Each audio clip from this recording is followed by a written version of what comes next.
on découvre là un détecteur de gaz très intéressant.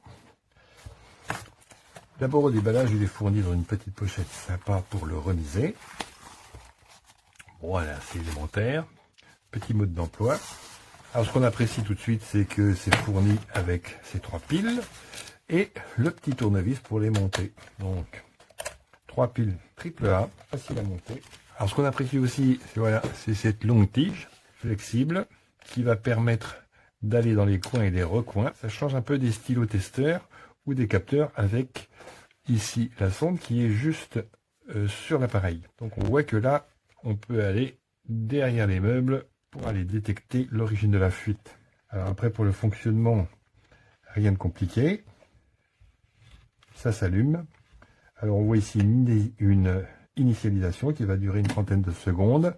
Et bien sûr, il faut faire l'initialisation dans un milieu à air pur. On attend tranquillement la fin de l'initialisation. Voilà, notre appareil est prêt et par définition, nous venons de l'étalonner et la sensibilité de 0 particules. Alors par minute, ppm. Alors les boutons sont assez instinctifs. Celui-là, c'est pour placer ou couper la sonnerie. Celui-là, c'est pour régler la température ambiante en degrés Fahrenheit ou en degrés Celsius. On va laisser ça en degrés Celsius. Appui long ici augmente la sensibilité de détection. Et ici, c'est une remise à 0 après avoir détecté une fuite. Donc une prise en main assez ergonomique avec un boîtier, je sais pas si c'est un doublage silicone, c'est agréable. Alors bien sûr, on ne le tient pas comme ça. Pour pouvoir lire les données, on le tient par en dessous et on va progresser pour explorer donc les fuites de gaz. Allez, on va les tester tout ça. Alors le premier test classique consiste à s'approcher d'une plaque.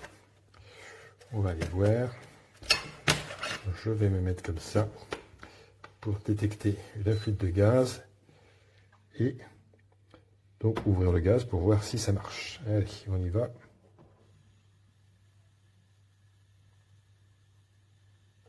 On voit le niveau qui monte.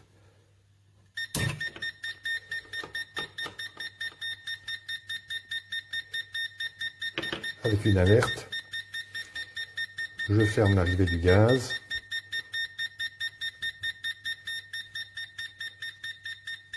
On voit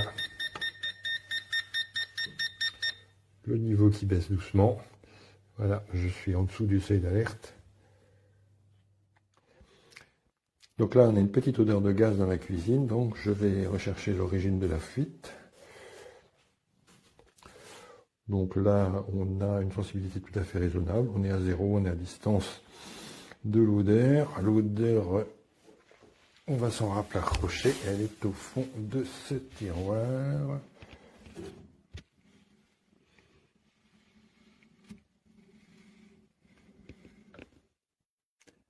Effectivement, là, on sent que c'est dans cette direction-là qu'il se passe quelque chose.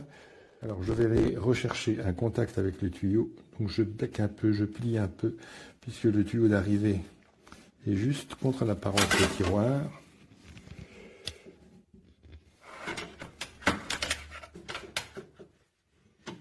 Donc, on voit qu'il a bien objectivé la fuite et il reste maintenant à préciser l'origine exacte en parcourant le tuyau et l'ensemble des jointures avec ce petit capteur.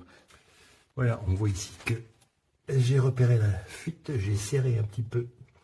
Ici, on voit l'origine du signal sonore et on voit que doucement,